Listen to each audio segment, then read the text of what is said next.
What would you do if you saw an old man struggling to pay for gas? Most people would look away, maybe pretend they didn't notice. But Camille Jenkins didn't. She was tired, overworked, and barely scraping by as a single mother. But when she saw that old man fumbling with a card that wouldn't swipe, she stepped forward. It wasn't some grand gesture. It wasn't for attention or thanks. It was quiet, simple kindness. She took the last few dollars she had and split them half for her tank, half for his. "Just pay it forward," she said, and drove away like it was nothing. But what she didn't realize was that those few seconds would change everything. The man she helped wasn't just anyone. His name was Samuel Granger, former Marine, alone, forgotten, and just trying to get through the day. Himself? Her small act hit him harder than she knew. That night, he wrote a letter.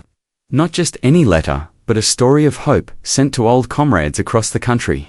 Marines who had fought beside him, bled beside him, lost everything together. Now reading about one woman's choice to be kind when no one else was watching. And those Marines, they didn't just read it, they moved. The very next morning, Camille opened her front door to find dozens of Marines in full dress uniform standing on her lawn, not for ceremony. Not for a parade, but for her, because one of their own had been shown dignity. Because in a world that so often looks the other way, she chose to act, and they weren't going to let that go unnoticed. What Camille thought was a throwaway moment had become a symbol. A reminder that even in your hardest hour, you can still choose compassion. That one decision can echo far beyond what you see. She didn't do it to be thanked. She didn't do it expecting anything. But the world noticed. The Marines noticed. And they showed up not to repay, but to honor. If this story touched you, even a little, don't forget to like, comment, and subscribe. Because in a world that often feels cold, stories like this remind us, kindness is never wasted. It was just after sunrise when the knock came, soft at first, then firmer, steadier, deliberate. Camille Jenkins, still in her robe, stood frozen in the center of her modest kitchen. A chipped mug of coffee, trembling in her hand. The morning had started like any other, quiet, uncertain, heavy with the routines of a mother raising a disabled daughter alone. She had just finished helping her 7-year-old daughter, Ava, into her special chair by the window when the knock echoed again. 3 short taps, not impatient, but unwavering. Her stomach tightened. This was Atlanta, and unannounced visitors rarely brought good news. She wiped her hands on a dish towel, stepped toward the door, and pulled it open, and froze. Standing on her front porch were not one, not two, but nearly 3 dozen men in full-dress Marine Corps uniforms. Rows of medals glinted against crisp navy jackets. White gloves, shined shoes, serious, solemn faces. Their presence was so startling, so surreal, that for a moment, Camille genuinely believed she was dreaming. But the cold morning air on her face told her otherwise. She blinked. Her mouth opened slightly, but no words came. Behind her, Ava let out a soft whimper of confusion, and familiar voices made her nervous. Camille instinctively turned halfway to reassure her, then back to the strangers, one of them tall, early 60s, salt and pepper hair beneath his white service cap, stepped forward. His eyes were kind but unreadable, and when he spoke, his voice was low and resolute. "Ma'am," he said, "I know this is unexpected, but we're here because you changed the life of one of our own." Camille's brow furrowed, confused. I don't understand," she said. "What is this?" The man nodded slowly, almost respectfully. "What you did at that gas station, it mattered more than you know. We're here to thank you." Camille's breath caught in her throat. Gas station. That moment had passed like a blinker, decision she'd made in 5 seconds, forgotten by dinner time. She didn't even know the man's name. It wasn't a story she'd shared. Not even with her sister. It hadn't seemed worth telling. Just another small act of decency in a world that rarely gave anything back. But now, here they were, real, solid, standing on her cracked front porch like an honor guard sent from a different universe. I didn't do anything special," she stammered. The Marine gave a soft, almost reverent smile. You were kind when no one else was, and now, the men who served beside that veteran, well, they'd like a word. Camille took a step back as one by one, the Marines removed their caps and lowered their heads. There were no cameras, no reporters, no fancy speeches. Just silence. Humble, powerful silence. Ava, now peeking cautiously around her mother's side, reached up with her small hand and tugged Camille's sleeve. Mama, she whispered. Are they here for me? Camille bent down, tears brimming in her eyes. No, baby, she said softly. They're here because we were kind, but she didn't fully understand it yet. Not the impact, not the chain reaction, not the way, a moment of empathy born from struggle.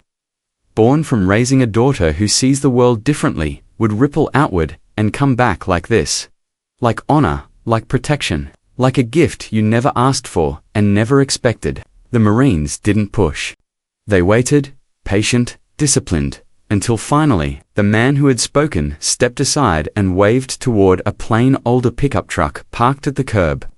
From the passenger side, a familiar figure slowly emerged. Older, stooped, a bit unsteady, but recognizable. The old man from the gas station. The one she had helped. He walked carefully, aided by one of the younger Marines. When he reached the steps, he looked up at Camille with eyes filled with gratitude, too big for words. You saved me that day, he said, voice rough with emotion, and now, they wanted to save you back. Camille covered her mouth with both hands. Ava reached out to her. The porch, the lawn, the entire street had become sacred ground. Neighbors peeked from curtains. A dog barked in the distance. But in that moment, nothing else existed except the bond forged in a fleeting act of kindness. A bond that brought warriors to her doorstep. Not with judgment, not with pity, but with reverence. This wasn't a repayment, it was a reminder that even in your hardest hour, even when you feel invisible, goodness echoes. And sometimes, it comes back wearing medals. Camille Jenkins didn't live an extraordinary life, not in the way the world measured such things, but in the quiet corners of her existence. In the unwavering love she poured into every day, she lived a kind of extraordinary that few ever noticed. She was a single black mother raising a disabled daughter in a neighborhood that had more liquor stores than libraries, where dreams were often smaller than they started, and hope had to be hunted down with persistence and prayer. Her world revolved around her 7-year-old daughter, Ava, a bright-eyed girl with a radiant smile and a body that didn't always cooperate with her boundless spirit. Ava had cerebral palsy, which made walking difficult and speech even harder. But there was a glow in her that Camille often said came straight from heaven. Every morning began the same way, before the sun kissed the sky. Camille was already up packing lunch for Ava, checking her schedule, reviewing therapy goals, brewing a cheap brand of coffee she could barely afford, and mentally preparing for another day of balancing survival and motherhood. Their tiny two-bedroom apartment was worn but tidy, walls decorated with Ava's crayon drawings. A few photos of Camille's late mother, and a prayer taped to the fridge that read, "Give me strength for the child you gave me." Strength was something Camille had in abundance, even if no one ever paused long enough to see it. She worked 2 jobs, waitressing the morning shift at the neighborhood diner and cleaning office buildings at night. In between, she attended every one of Ava's therapy sessions, IEP meetings at school, and check-ins with overworked doctors who often saw Ava's diagnosis before they saw her humanity. Camille had grown used to being underestimated by employers who cut her hours without warning, by landlords who raised the rent without notice, by people who looked at Ava's braces or slurred speech and whispered behind cupped hands. But she had no time for resentment. She had a daughter who depended on her, not just for food or shelter, but for confidence, protection, and dignity in a world that didn't know how to handle disability with compassion. Ava didn't walk the way other kids did, but she danced in her wheelchair to music that played from her heart. She didn't talk like other kids, but her eyes held conversations that silenced rooms. Camille never once saw her daughter as broken, only as beautifully different. And so she fought for better medical care, fought for therapy slots in overcrowded clinics, fought for a public school aide who wouldn't ignore Ava during recess, fought for inclusion, visibility, respect.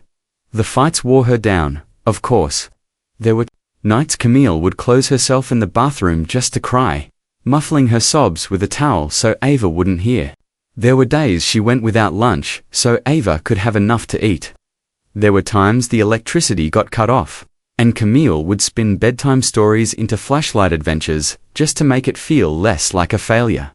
Still, she never stopped showing up, even when the weight of being both mother and father, caregiver and advocate, protector and provider threatened to crush her spirit. She kept going, because Ava deserved a life built on more than sacrifice. And Camille believed that if she kept loving fiercely, maybe just maybe something good would find its way back to them. Despite the fatigue, Camille's heart remained wide open. She helped the elderly woman across the hall carry her groceries even when her back ached. She brought extra napkins and gentle words to the homeless man who camped out behind the diner. She once sat with a teenage busboy at work who was having a panic attack and talked him down with soft reassurances and a borrowed prayer. Camille didn't believe kindness should be saved for when life was easy.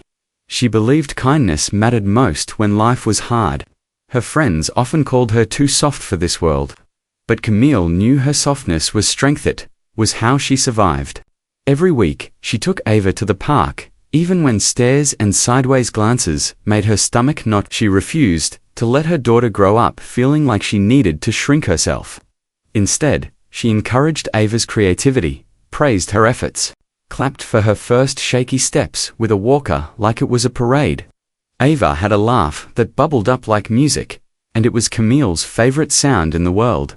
Even in moments of exhaustion, even when bills threatened to bury them, Camille would trace her fingers through Ava's hair at night and whisper, "You're going to change the world, baby." She didn't know how, she didn't know when, but she believed it with everything she had. She had to. Some days, Camille allowed herself a moment to dream, just a small one. Maybe a job with better hours. Maybe a home with no mold in the bathroom. Maybe a future where Ava wouldn't be dismissed before she even spoke. But then life would snap her back, like the day Ava's therapy was cut because the funding ran out. Or when a stranger muttered, "What a shame," as they passed. In the grocery store, not even realizing Ava could hear and understand every word. Still, Camille kept her head high, because she knew that showing Ava how to carry herself with pride was the most important lesson of all. She'd say, "We don't beg for dignity, baby, we walk in it." Even if walking meant rolling. Even if speaking meant pointing and blinking. Ava had taught Camille to slow down, to see beauty in things others rushed past, to find peace in morning routines, to laugh at the unexpected, to savor quiet moments where the world felt soft again. Camille never expected applause for what she did.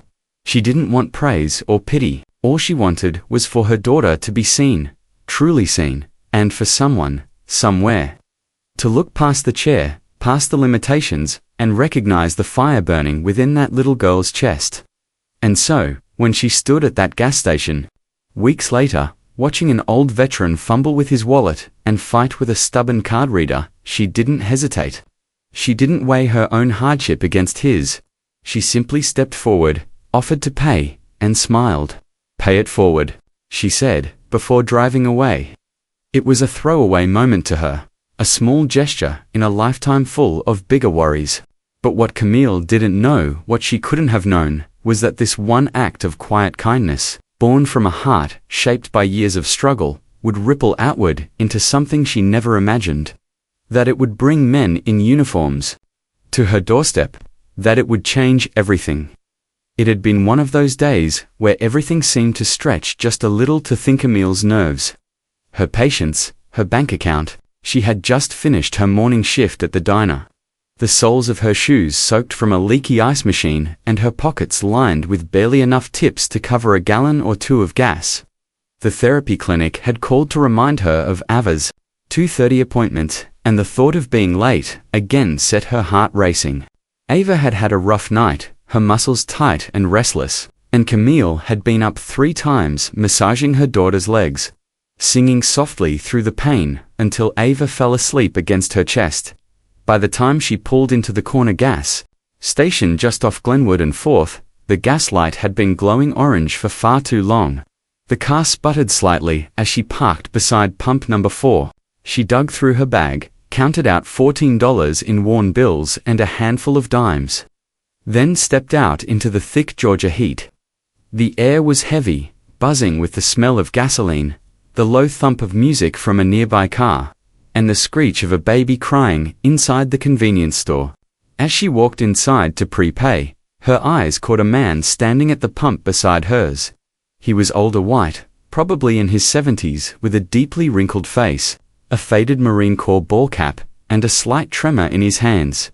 His clothes were clean but threadbare, and he looked lost, almost fragile.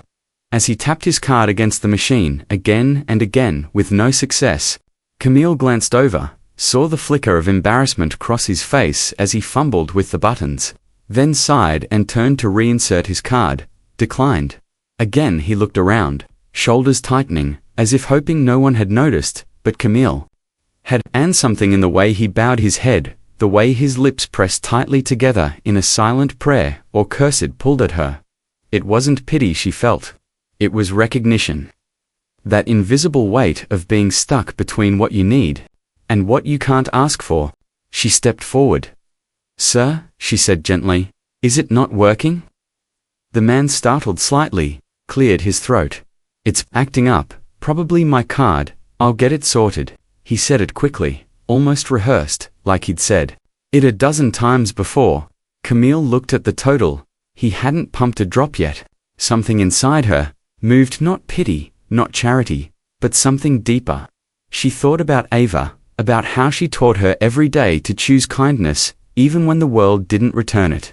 She thought about the elderly neighbor she used to help down the stairs, about the stranger who once paid for her groceries when she was too ashamed to admit she'd come up short. She reached into her bag, pulled out the small stack of crumpled bills she was going to use for her own gas, and handed them to the attendant. "Pump 3 and 4, $7 each," she said. The attendant blinked. "You sure?" "Yeah," she nodded. "I'm sure." As she walked back outside, she passed the man again, who was now watching her with wide eyes. "I think it'll work now," she said, a soft smile tugging at her lips. He looked confused. "Did you?" "Don't worry about it," she replied. "Just pay it forward, okay?" He shook his head slowly, his mouth open as if to speak, but nothing came out. His eyes, though, said everything: shock, gratitude, and something else she couldn't quite place. "Why?" he finally asked, his voice rough and low. She paused for a moment, looked down at the cracked concrete beneath their feet, then back at him. "Because someone once did it for me," she said.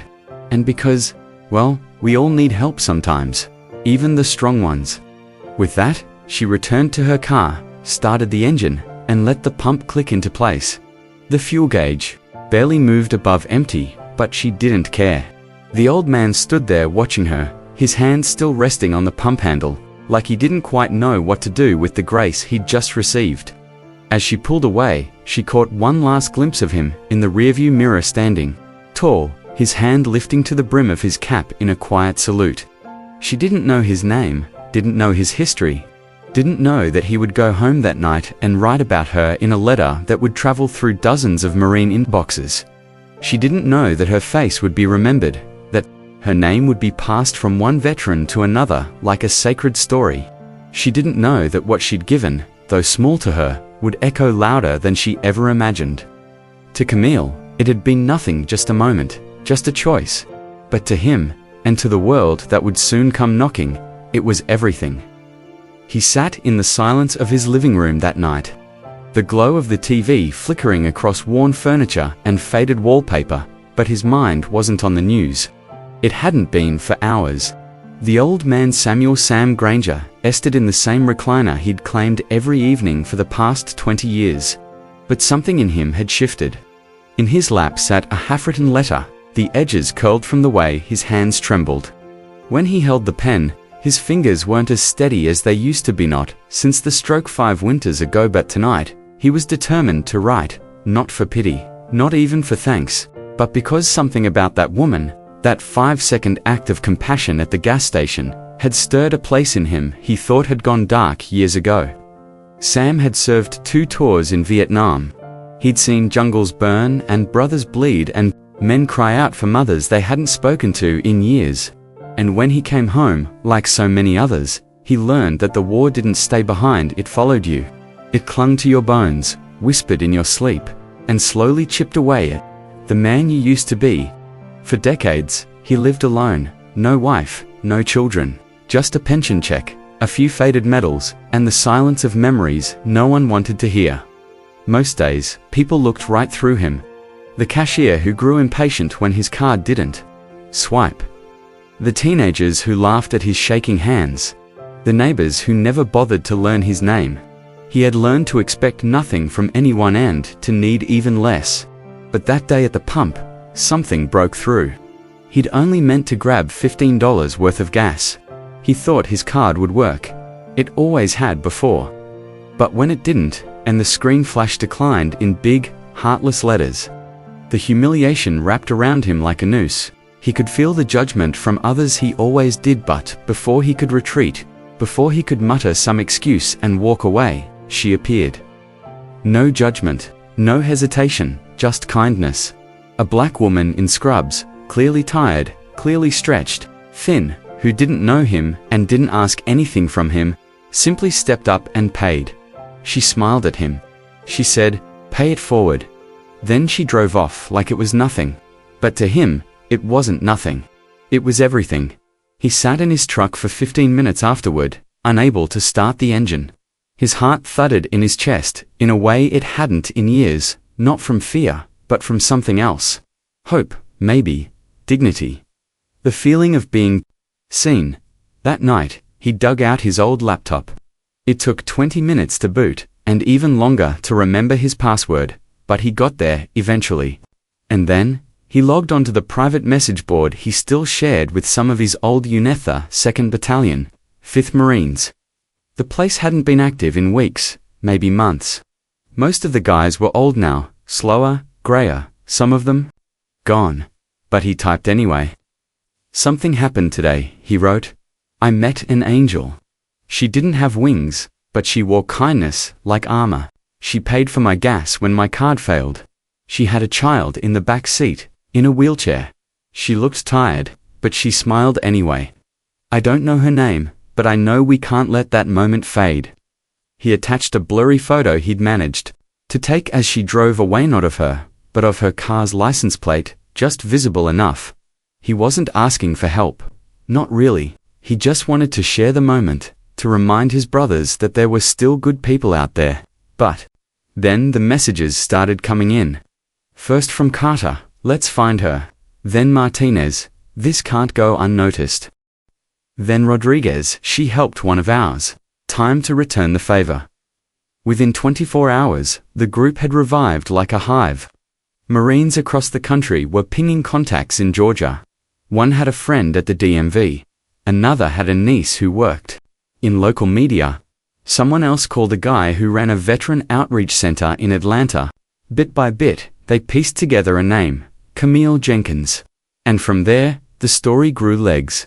They learned about her daughter, Ava, about the therapy bills piling up, about the nights she worked 2 jobs to survive, about the way she showed up for others even when no one showed up for her. The more they learned, the angrier they got, not at Camille, but at the system, at the world, at themselves, for forgetting how many women like her carried the weight of the world without recognition. She served. Sam typed in one final message. Not in a uniform like ours, but in the way she lives, in the way she loves. She served humanity. And that's worth showing up for. And so they planned. A small group of them still lived within driving distance. Others couldn't travel but sent donations. One arranged for a private company to cover Ava's therapy for 6 months. Another coordinated with a local car dealership to fix Camille's battered sedan. The Marines called in favors, more than they had in years. And within 3 days, a dozen had grown into 3 dozen. Standing side by side in full dress uniform at Camille's door. Not because they had to, but because they couldn't imagine not doing it. It wasn't about charity. It wasn't even about repayment. It was about honor. Camille had honored one of their own, with no cameras, no spotlight, and no agenda.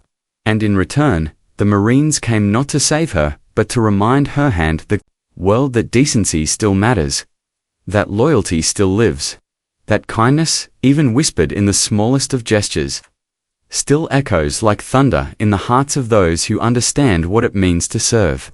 The days that followed felt heavier than usual, as though the air itself had thickened with worry. Camille moved through her life like a woman underwater. Each step slower, more labored, her thoughts tangled in the silent fears she could no longer keep at bay. It began with a letter, an official-looking envelope tucked between grocery ads, and a past-due electricity notice. She didn't need to open it to know what it said. Funding cuts. That was the phrase the therapy center used. Unfortunately, due to state-level funding cuts, Ava's sessions will be paused until further notice. Paused, as if her daughter's needs could wait. As if muscles stiffened by cerebral palsy would somehow loosen on their own. Camille read the letter 3 times, hoping the words would rearrange into mercy, but they never did. She didn't cry. Not then. She just folded the letter carefully and slipped it into the drawer with all the other polite rejections. All the other apologies that made her feel small and powerless. The next blow came 2 days later when her car, a dented 2008 Corolla with over 200,000 miles and a transmission that rattled like a haunted house door, finally gave up. She'd coaxed it through winter with duct tape, prayer, and borrowed jumper cables, but it refused to budge that morning. She sat in the driver's seat, Ava already strapped into her car seat, watching cartoons on a cracked tablet, while Camille turned the key again and again, until the dashboard lights faded for good. The tow truck driver gave her a sympathetic look and a quote that made her stomach drop. "It'll cost more to fix it than it's worth," he said. "If you're lucky, maybe someone'll buy it for scrap." But she wasn't lucky. Not that week. The final hit came in the form of a knock. Her landlord, Mr. Thomas, with his clipboard and cold eyes, told her rent was going up again next month. Market adjustment. He called it tanned. He needed an answer by Friday. She wanted to scream. Instead, she nodded and closed the door. Slowly behind her, afraid that if she moved too fast, all the weight would come crashing down. Inside, Ava sensed the shift, even if she couldn't name it. Children like her were deeply intuitive. She placed a hand on her mother's knee and smiled in her unique way, half crooked, eyes wide, soft, and searching. Camille brushed a curl from her daughter's forehead and kissed her temple. "It's okay, baby," she whispered. "Mummy's just tired." But tired didn't begin to cover it. She was worn through, her spirit fraying at the edges, her mind replaying every moment of the past month in an endless loop of what-ifs and not-enoughs. At work, she smiled and poured coffee, but her hands shook and her eyes burned from sleepless nights. At night, while Ava slept curled beneath a blanket decorated with cartoon stars, Camille lay awake, counting every dollar left, wondering how to stretch 3 meals into 7 days. Friends told her to ask for help, but she'd asked so many times. Already, shelters, charities, churches, they all said the same thing. "We'll add you to the list." But her problems couldn't wait for a list. Her daughter needed therapy, she needed transportation, she needed stability, safety, hope. Camille began taking the bus to appointments, carrying Ava in her arms, hoisting her stroller onto sidewalks with cracked pavement and curbs too high. She learned which drivers waited and which ones didn't.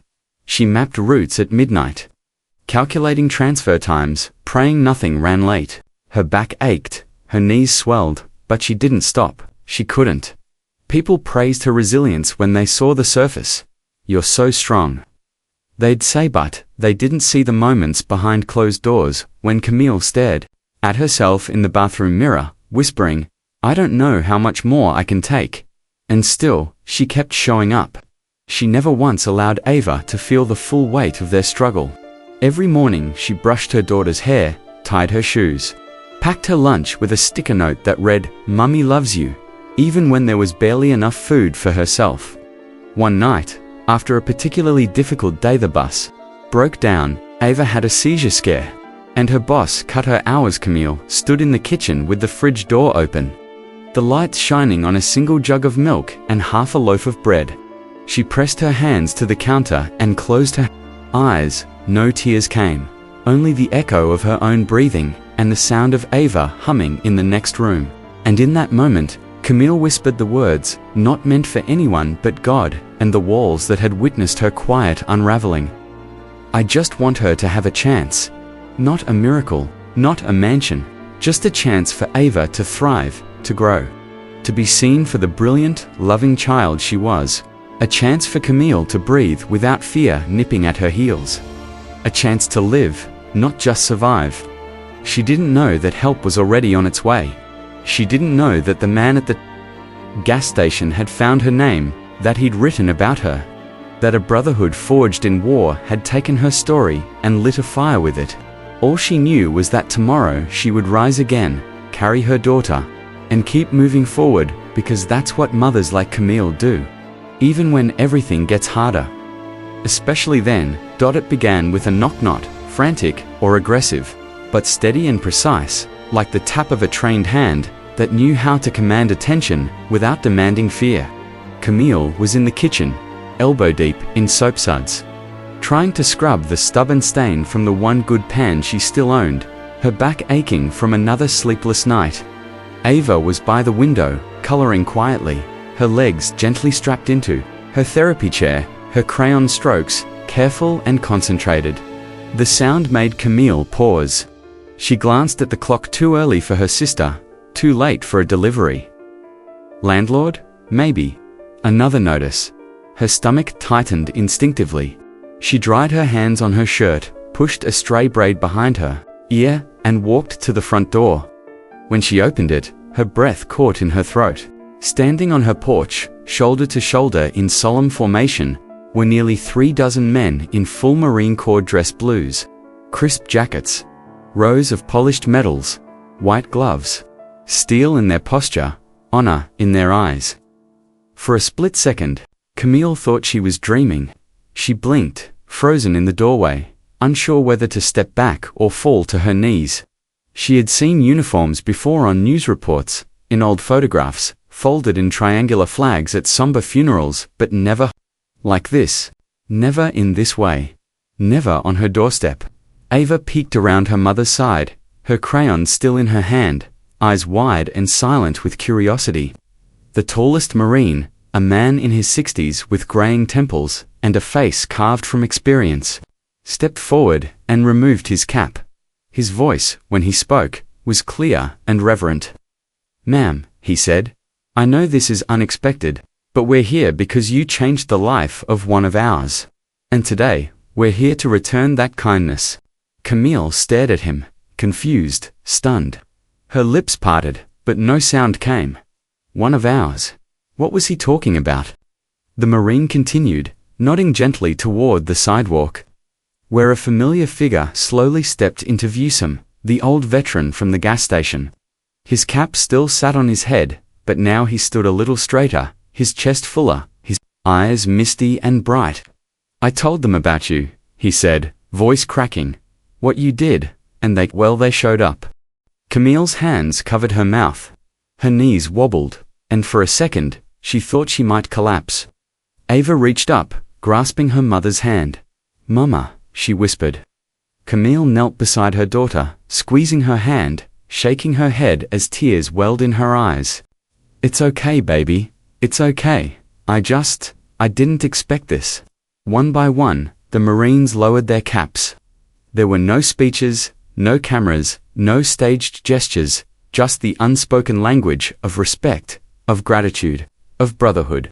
And then, as if moved by silent cue, they began to bring forward boxes, first one, then another, and then a wave of supplies, each one carefully labeled and gently placed at Camille's feet. Inside were essentials: diapers, adaptive clothing, food, blankets, medical equipment, therapy tools, a brand new wheelchair for Ava, designed with her needs in mind. complete with customized support and bright colors that made her squeal with delight. One Marine placed a thick envelope in Camille's hand. Inside was enough money to cover rent for the next 6 months, along with a card that read, "From your extended family, Semper Fi." Another handed her a folder that included prepaid appointments at a private therapy clinic that specialized in neurological rehabilitation for children with cerebral palsy. It was the same clinic she had once called but couldn't afford. She opened the folder and covered her mouth again. Ava tugged at her sleeve, her face upturned in awe as she looked at the soldiers, then at her mother, then back at the boxes now lining the porch. Like a tide of hope. "For me?" she asked softly, pointing at the new wheelchair.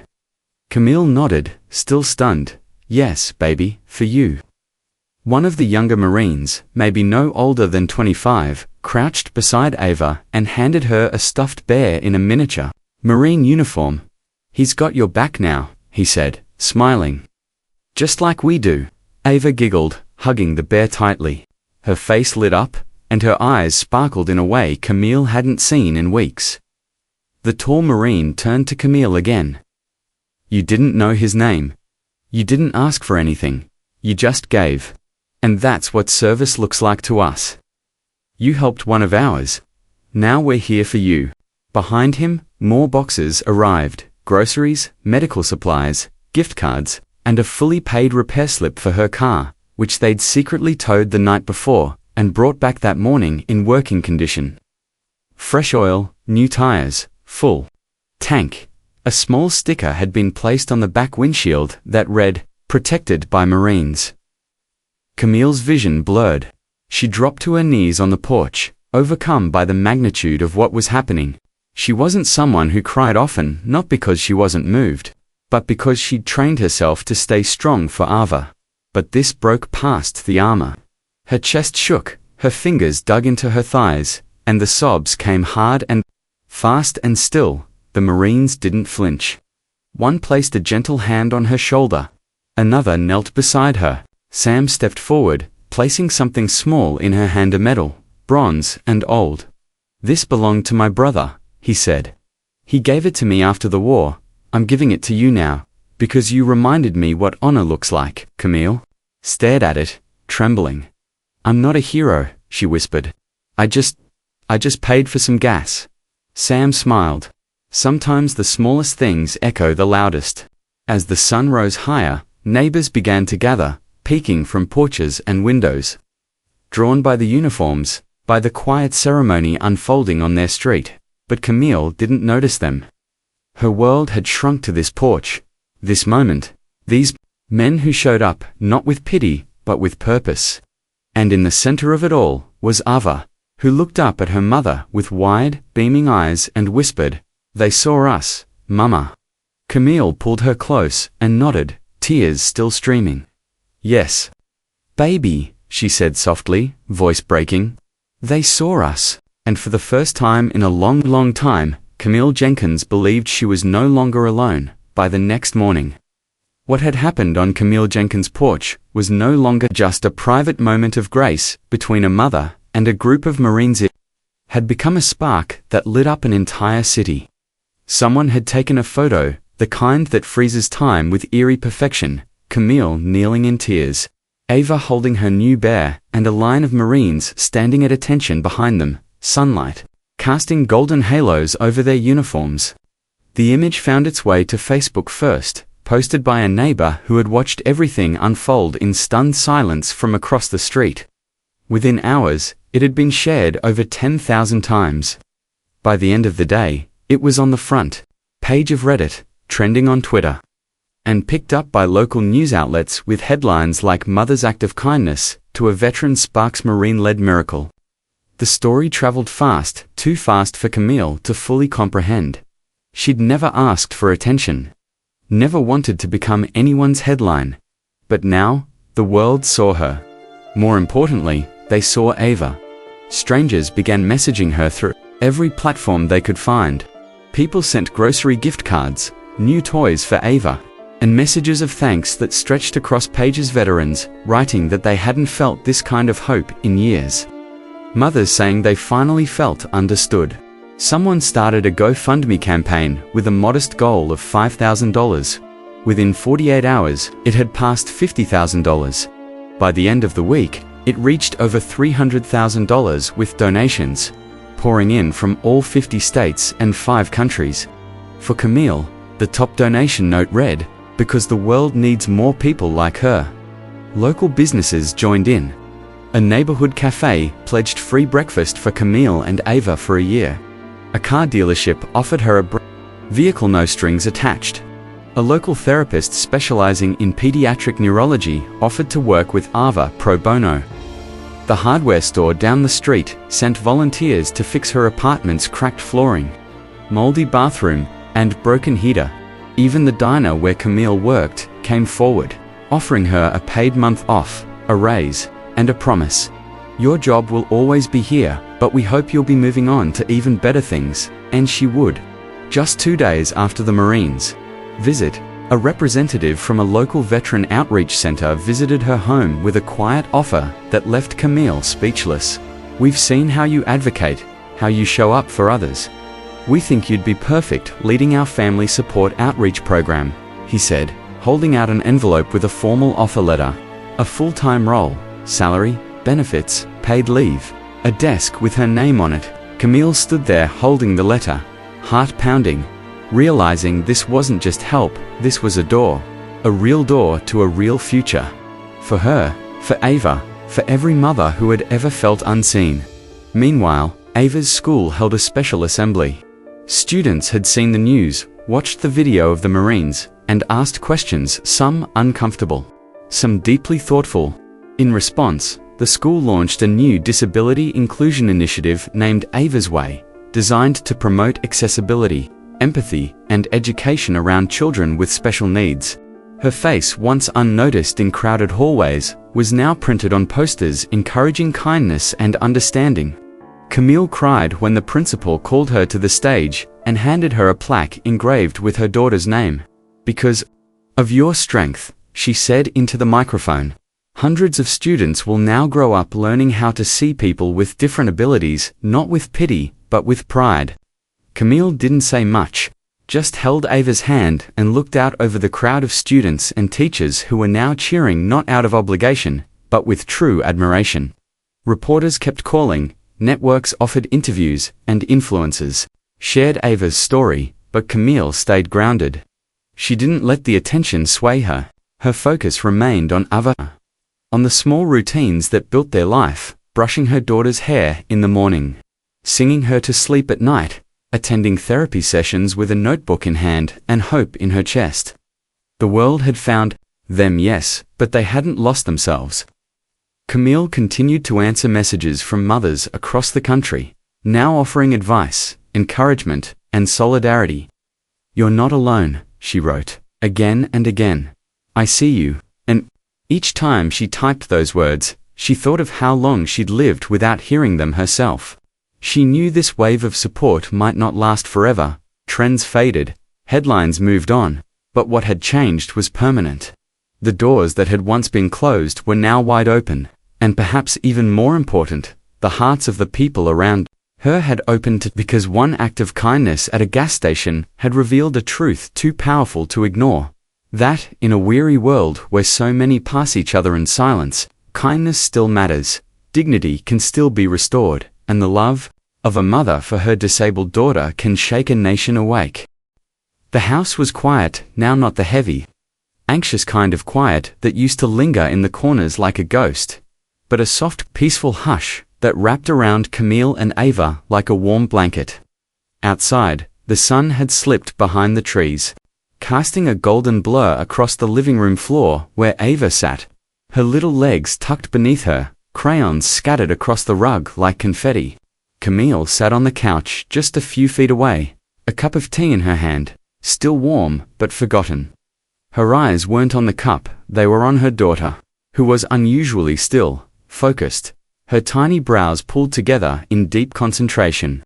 The television was off, the front door was locked, the hum of the refrigerator the only sound in the room.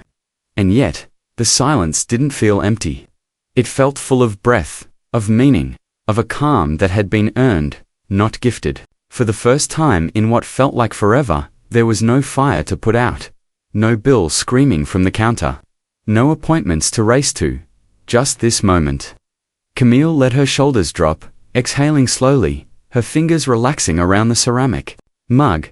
Her body was still sore from months of surviving, her heart still bruised from carrying too much alone. But something inside her had shifted. Not everything had changed. She knew that there would still be challenges, still be long nights and moments of worry. But now there was space for something more. Rest, grace, even joy. She glanced at Ava again, who was still drawing, her lips slightly parted, the tip of her tongue peeking out in quiet focus as she carefully moved the crayon back and forth. Camille smiled gently, watching her daughter with a mix of awe and tenderness. Her child, her fierce, radiant child who had endured so much and still found ways to shine.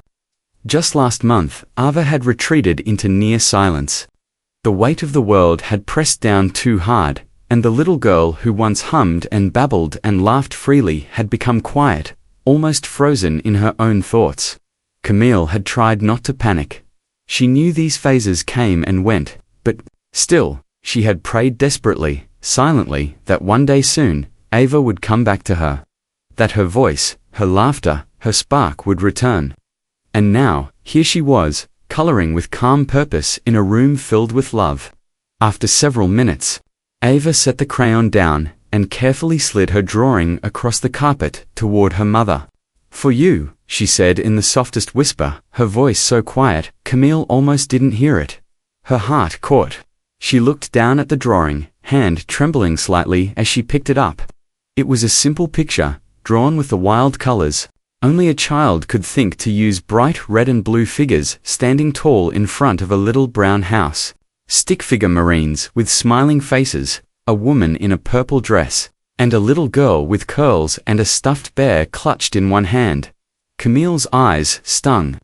In the corner, Ava had written something carefully, awkwardly, each letter shaped with effort but unmistakable in its meaning. "Thank you." Camille stared at the words, the crayon strokes heavy in some spots, faint in others. She blinked hard, her throat tight, trying to find her own words. "You wrote this?" she asked, gently, her voice catching. Ava nodded, her expression open and proud, and then like a miracle wrapped in a whisper she spoke again. "Thank you, Mama." It was the first time in weeks she had said more than a sound, and it hit Camille like thunder wrapped in velvet. Tears spilled before she could stop them. She set the drawing aside, opened her arms, and Ava crawled into her lap without hesitation, resting her head on her mother's chest. Camille wrapped both arms around her, holding her close, rocking ever so slightly. The way she had when Ava was just a baby, and the world was still figuring itself out. "You don't ever have to thank me," she whispered, voice thick with emotion. "You're my heart. You're the reason I breathe." Ava's little fingers clutched the front of her mother's shirt, and together, they sat in the dimming light, neither needing to say anything more. Outside, the street was quiet. The world, for once, didn't feel threatening. It felt still, safe, whole. The drawing rested on the coffee table, a symbol of something deeper than charity or viral kindness, a reminder that dignity, once restored, has a way of blooming into something even more powerful. Camille knew this moment wouldn't last forever. Life would keep moving. But for now, in this soft silence, she allowed herself to just be a mother, held by love, surrounded by quiet, and finally, for the first time in years, deeply, completely, at peace. Sometimes, the smallest moments carry the greatest weight. A woman pays for a stranger's gas not to be seen, not to be praised, but because it's what her heart told her to do. And in that one simple act, a door opened. Not just for the man she helped, but for herself, for her daughter, and for everyone who would hear about it after. This wasn't a story about charity. It wasn't about pity or performance. This was about something deeper, about dignity. About what it means to see someone fully, to recognize their humanity in a fleeting second, and to act without hesitation. Camille didn't give because she had extra, she gave because she understood struggle. Because she'd been the one with nothing. Because she believed that sometimes kindness is the only thing we can afford to give, and yet it's the most priceless thing we have. And that act of grace, it didn't vanish. It didn't get lost in the noise. It landed in the heart of a man who had given everything to his country, and who had almost forgotten what it felt like to be seen. And from that one moment, a ripple formed. A ripple that became a wave. Veterans, neighbors, strangers, people from every walk of life, showing up not because they were asked, but because something in them awakened. Because we're all carrying something, pain, worry, loneliness, but when one of us dares to care, it reminds the rest of us that we're not alone. That goodness still lives among us. That we are still capable of reaching across divides and lifting each other up. Camille's story isn't unique because she changed the world with a credit card swipe. It's unique because the world decided to listen, because in a time when so much feels disconnected and divided, her act reminded us of what truly matters: a mother's love, a child's strength, a veteran's memory. These are the threads that hold our communities together. This story could have ended quietly in the shadows of struggle. Behind unpaid bills, inside long bus rides and sleepless nights. But instead, it ended in light, in love, in the echo of footsteps from 30 proud Marines showing up on a porch. Not to rescue, but to remind, to say, "We see you." And maybe that's what we all need to be seen. To be valued not just for what we produce or how strong we pretend to be, but for who we are at our core. Human, imperfect, deserving. If you take anything from this story, let it be this: you have the power to change someone's life. You right now, today. It doesn't take money or medals. It takes noticing. It takes choosing kindness over convenience, compassion over judgment, action over silence. That gas station moment, it was a beginning. And maybe, just maybe, someone out there is waiting for their beginning to have fought that one stranger to see them, help them, lift them without asking why. So be that person. Be the one who notices. The one who acts. The one who lets someone know they matter. Because what you give today may find its way back to you in ways you never imagined. Camille didn't expect anything, but she received everything. And all because she chose to care. So, if this story moved, you'll share it. Pass it along. Not for clicks, not for credit, but because someone else might need the reminder. Someone might need the push to do the right thing. And someone out there is praying that someone like you will show up at just the right time. The world doesn't change all at once. It changes one moment at a time, one person at a time, one act at a time, and the next one, that could be yours. If this story touched your heart, don't let it end here. Leave a comment below, share your thoughts, your stories, or even just a word of encouragement for mums like Camille and kids like Ava. Hit that like button if you believe kindness still matters. Subscribe and turn on notifications so you never miss stories that restore your faith in humanity. Share this video with someone who needs a little hope today. It might be the reminder they're waiting for. And if you've ever been helped by a stranger or helped someone yourself, tell us about it in the comments.